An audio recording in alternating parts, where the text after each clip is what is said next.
Tu peux te présenter? Ouais, donc Vincent Fabry, je suis un des administrateurs de la plateforme Géo de France, plateforme régionale. Est-ce que vous voyez ma présentation? Très bien.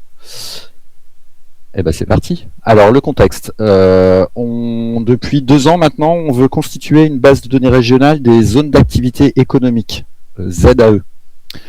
En fait, l'idée c'est que cette donnée, elle est produite par les EPCI, donc ils se connectent à la plateforme régionale Géo de France et ils mettent à jour les informations que eux ils possèdent sur la disponibilité des parcelles dans leur zone d'activité. Et le but, voilà, c'est de faire bien une base de données régionale qui compile l'ensemble des données fournies par les EPCI.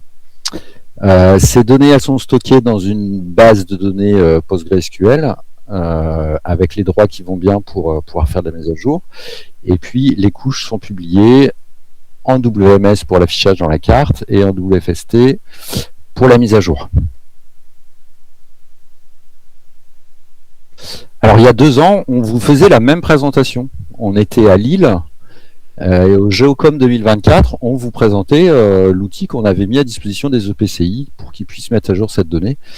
Cet outil, c'était un contexte dans MapStore dans lequel on utilisait la possibilité de mettre à jour des données. Et nativement dans MapStore, pour mettre à jour des données, en fait, ça ouvre, vous voyez en bas, une zone avec la table attributaire de la table, de la donnée, voilà, pour que les gens puissent mettre à jour les champs, enfin les valeurs des champs pour les zones d'activité qui les concernent. Et ce mécanisme-là avait 2 inconvénients majeurs. D'abord, une interface utilisateur et une expérience utilisateur qui était peu adaptée. Ça, on s'en est rendu compte assez vite parce que, en fait, tous les champs de la table sont visibles quand on veut mettre à jour. Or, c'est un modèle de données qui est extrêmement riche, hein. Il y a plusieurs dizaines de champs. On se base d'ailleurs sur le schéma du CNIJ, hein, des zones d'activité, et je ne sais pas combien il y a de champs, mais il y en a au moins 50 ou 60. Or là, ils s'affichent tous, alors que parfois un EPCI va en mettre à jour que 3 ou 4, selon les informations qu'il a. Et le deuxième inconvénient, c'est que c'était un développement difficile à maintenir puisque le code qu'on avait développé pour cet outil n'était pas intégré au cœur de The Map Store, hein. Il y a des PR qui ont été ouvertes auprès de GeoSolutions et qui n'étaient pas acceptées. Donc aujourd'hui, on revient 2 ans après avec un nouvel outil pour faire exactement la même chose, mais cette fois avec une UI et une UX nettement améliorée. Donc vous le voyez, cette fois, le panneau il s'ouvre dans un bandeau à droite, avec quand même, c'est quand même plus joli que la table attributaire native de MapStore. On affiche les champs qu'on veut voir, et puis en cliquant sur le petit crayon, on peut rentrer en mode édition. Là, la capture d'écran que vous voyez, je suis déjà en mode édition. Donc les avantages de ce nouveau plugin, une UI UX améliorée avec le panneau sur la droite. On peut choisir les champs à mettre à jour et on peut choisir les champs à afficher dans le formulaire. Donc par exemple, il y a voilà, sur les 60 champs, on va avoir la possibilité de pas tous les afficher. C'est un outil qui est généricable parce que ce plugin il peut s'adapter facilement à d'autres contexte MapStore et donc à d'autres contextes métiers. Là, c'est sur les zones d'activité, mais on pourrait déployer ce plugin pour faire de la mise à jour sur n'importe quoi d'autre. Et le code est indépendant du cœur de MapStore, s'il y a juste le code du plugin. Alors pour paramétrer ce plugin, c'est un fichier JSON. Ceux qui ont déjà paramétré des plugins dans MapStore vont reconnaître ce petit fichier JSON. Donc je vais pouvoir agir sur plein de choses.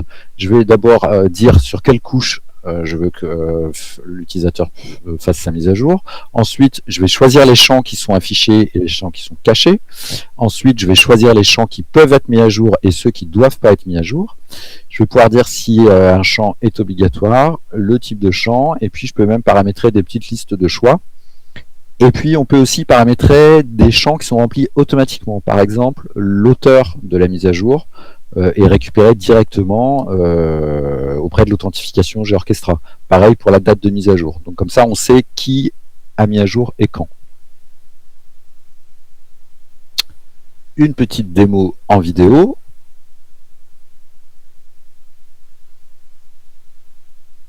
Est-ce que vous voyez toujours mon écran? Oui. Cool. Alors c'est parti. Donc là, j'ouvre le plugin. Je vais choisir la zone d'activité sur laquelle je veux travailler. Clac. Et là, s'affichent les champs que j'ai choisis pour l'affichage. Donc j'en ai enlevé beaucoup.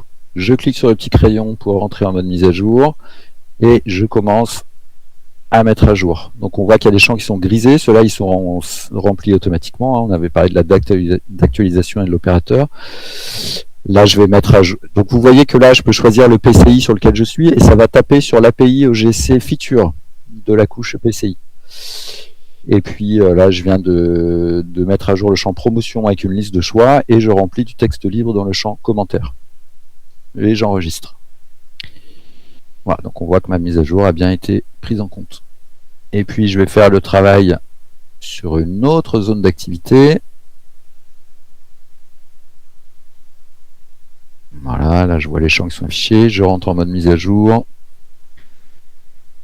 je vais dans ma liste de choix, j'enregistre, et là ça marche pas parce que le champ commentaire était obligatoire et je l'avais pas saisi. Donc je le remplis, j'enregistre, c'est enregistré, c'est formidable. Donc je reviens à ma présentation. Et ben c'est déjà l'heure de la conclusion. Alors, qui a développé ce plugin? Eh ben, c'est Gaëtan Bruel et Pierre Gégaud de la société JDev. Les administrateurs de la plateforme, ils sont contents. Les utilisateurs aussi. Le code est disponible sur le GitHub de la plateforme. La doc, pareil. Et qu'en pensez-vous?